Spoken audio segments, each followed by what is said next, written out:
Saya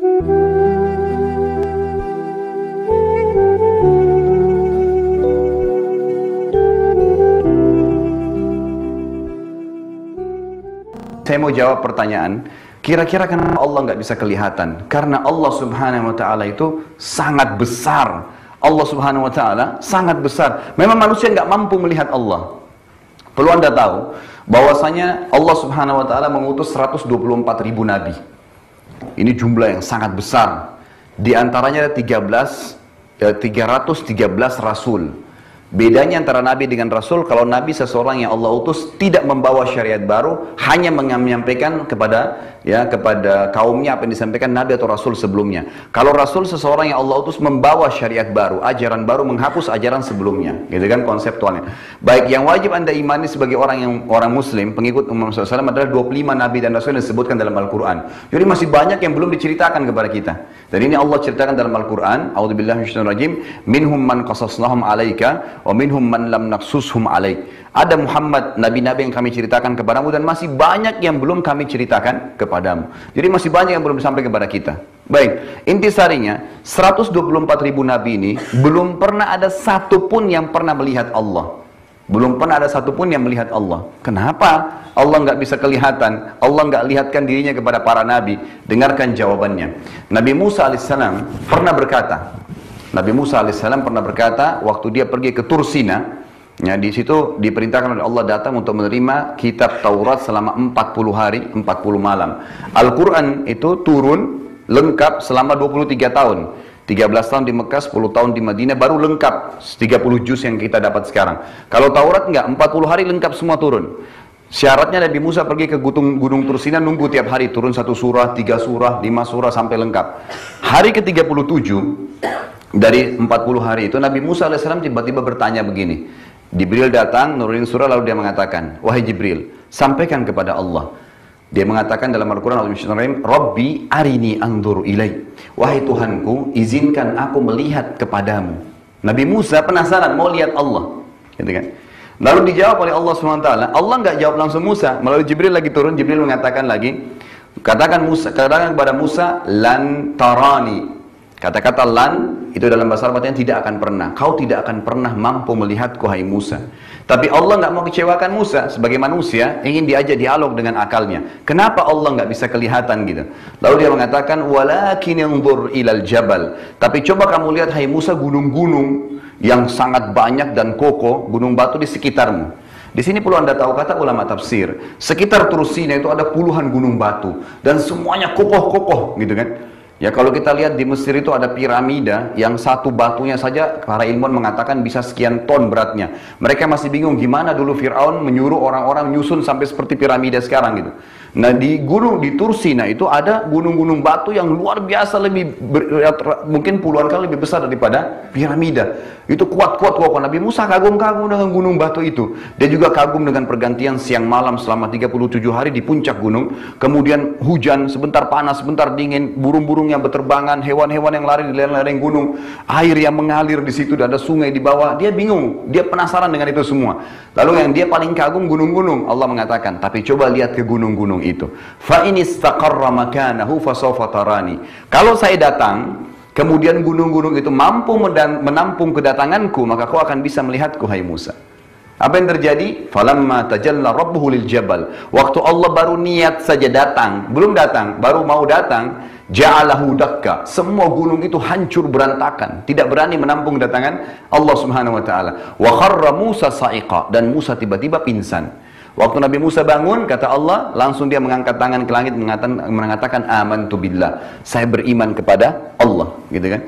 Jadi di sini Nabi Musa alaihissalam pun tidak melihat Allah SWT, tapi dia meyakini keberadaannya. Dia tahu tidak mungkin ini terjadi begitu saja. Tidak mungkin ada malam dan siang tanpa penciptanya. Tidak mungkin ada udara, air, batu dan segalanya tanpa ada penciptanya. Semua ini ada penciptanya. Dalam diri kita saja ada keajaiban penciptaan Allah Subhanahu wa taala.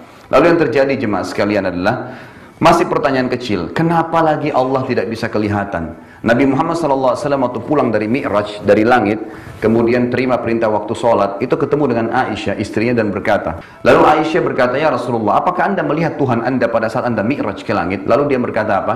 Nurun ala nur an na'arah. Kata Nabi SAW, Allah itu cahaya, di atas cahaya, sangat terang, sampai bagaimana, sampai saya tidak mampu untuk melihatnya. Allah nggak kelihatan oleh Nabi Muhammad SAW. Jadi tidak kelihatan juga Allah SWT oleh Nabi SAW. Tapi mereka mengimani keberadaannya. Karena memang tidak ada Tuhan selain Allah. Kita tarik lebih jelasnya lagi. Ada dua raja besar di muka bumi ini yang mengaku sebagai Tuhan dan mereka menguasai setengah dunia. Ada Namrud di zaman Nabi Ibrahim dan ada Fir'aun di zaman Nabi Musa. Yang Allah ceritakan dalam Al-Quran.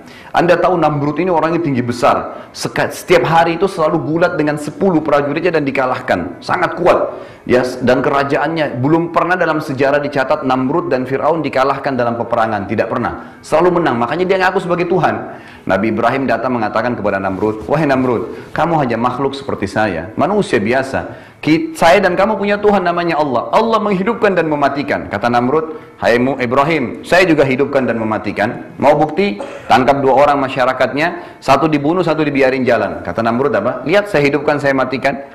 Ini kebodohannya, karena menghidupkan itu dari sesuatu yang tidak ada menjadi ada, dari telur yang cair menjadi anak ayam, gitu kan? Dari sperma sama sel telur jadi manusia kayak kita, bisa lari-lari, bisa loncat-loncat. Nah itu menghidupkan, ya? Dari sesuatu biji dilempar di taman, tumbuh pohon pepaya, itu menghidupkan kan? Tidak ada. Ini cuma ditangkap, dibunuh, yang satu dibiarkan hidup. Dia bilang saya hidupkan, saya matikan. Lalu Nabi Ibrahim AS mengatakan kalimat yang akhirnya membuat Namrud nggak bisa ngomong. Apa yang dia bilang? Hai Namrud, Tuhanku dan Tuhanmu Allah setiap hari memindahkan matahari dari timur ke barat. Setiap hari. Apa kamu bisa? Namrud nggak bisa ngomong. Mau bilang apa? Rambut aja yang tumbuh di kepalanya dia nggak bisa bilang dia yang tumbuhin, gitu kan? Bagaimana caranya dia mau mengatakan pindahin matahari? Nggak mungkin. Ini dalam diri dia saja gitu. Dia nggak bisa apa-apa. Lalu Anda tahu apa yang terjadi? Allah hinakan Namrud mati dengan seekor lalat. Udah tahu belum kisahnya itu? Ya. Seekor lalat yang membunuh Namrud loh, badannya besar. Setelah dia bakar Nabi Ibrahim tidak bisa terbakar, gitu kan? Karena kekuatan akidahnya. Waktu Nabi Ibrahim AS dilempar, jadi waktu dilempar, ya Nabi Ibrahim AS begitu mau tiba di api yang dibakar oleh Namrud, lalu Jibril AS datang. Jibril mengatakan, wahai Ibrahim, apa kau butuh bantuan saya? Kata Nabi Ibrahim AS? Perhatikan, Jibril yang datang ya. Dia mengatakan, wahai Jibril, kalau kepadamu saya nggak butuh, tapi kepada Allah saya butuh. Jibril ditolak bantuannya oleh Nabi Ibrahim AS. Maka Allah jadikan api itu dingin dan keselamatan bagi Ibrahim. Setelah itu Nabi Namrud Allah matikan dengan seekor lalat. Jadi ternyata setelah dia sombong, dia penasaran gimana lagi nih Ibrahim harus dibunuh, dibakar di api nggak mempan. Dia terus pikir untuk membunuh Ibrahim AS. Lalu Allah utus kepadanya seekor lalat saja yang hinggap di hidungnya. Dia usir, pergi, datang lagi. Usir, pergi, datang lagi. 3 hari mati gara-gara itu. Loh ini kisah nyata loh. Namrud mati gara-gara seekor lalat. Dia mau apain seekor lalat? Mau ditebas pakai pedang? Nggak bisa. Mau pakai prajuritnya ribuan orang? Nggak bisa. Allah hinakan, membunuh dia dengan seekor lalat, gitu loh. Itu luar biasanya. Fir'aun sombong mengaku sebagai Tuhan, lalu Allah tenggelamkan di lautan. Air yang dia bisa berenang, bisa dia minum, akhirnya tenggelam, nggak bisa buat apa-apa. Mati, Allah kekalkan jasadnya. Seperti itu keadaan mereka, orang-orang yang tidak beriman. Dengan jemaah sekalian, kenapa Allah nggak bisa kelihatan? Kalau Anda pernah dengar riwayat, Nabi Muhammad SAW waktu pulang dari Gua Hira, menerima pertama Iqra bismi rabbikal ladzi khalaq, itu selama 40 hari, 40 malam nggak bisa bangun dari ranjang. Gemetaran, ketakutan. Tahu alasannya kenapa? Dengarkan hadis dalam riwayat Bukhari. Kata Nabi SAW, telah datang kepada saya Jibril dengan poster aslinya sebagai malaikat. Dimanapun saya melihat atau memandangkan pandangan saya ke timur, ke barat, ke utara, ke selatan, di langit, di sana saya temukan badan Jibril memenuhi langit. Dan Jibril dikaruniai oleh Allah 600 ekor sayap, yang kalau satu sayapnya dikebaskan bumi ini, maka akan hancur bumi ini. Itu Jibril alaihissalam. Nabi Muhammad SAW gemetar 40 hari karena melihat itu. Ketakutan luar biasa gitu. Itu baru Jibril alaihissalam. Ya, jadi manusia memang kata para ulama, kalau Allah perlihatkan malaikat mungkin bisa mati. Kalau manusia diperlihatkan iblis oleh Allah, mungkin manusia bisa mati melihatnya. Jadi ada hal-hal yang Allah sembunyikan dari pandangan manusia, karena berbahaya kalau mereka melihatnya. Tidak mampu, manusia terbatas. Ya, itu tidak tahu. Kita bahkan tidak tahu oksigen yang akan kita hirup ini yang mana berbakteri, yang mana tidak. Kita nggak pernah tahu itu. Jadi kan jadi manusia sangat terbatas. Jadi jelas sekali konsepnya, bahwasanya kita tidak bisa melihat Allah Subhanahu Wa Taala, ada alasannya.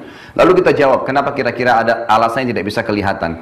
Kalau Anda sholat, Anda selalu mengatakan Allahu Akbar. Apa itu akbar? Itu dalam bahasa Arab namanya siga mubalaghah. Sesuatu yang melampaui batas. Orang Arab itu kalau melihat sesuatu, misalnya benda besar dia mengatakan kabir. Tapi kalau di pandangan mata dia tidak ada lebih besar daripada itu, dia mengatakan akbar. Jadi kalau kita sedang menggunakan kalimat dalam solat Allahu Akbar, kita sedang menggunakan dalam grammar bahasa Arab, ya dalam arti bahasa Arab bahwasanya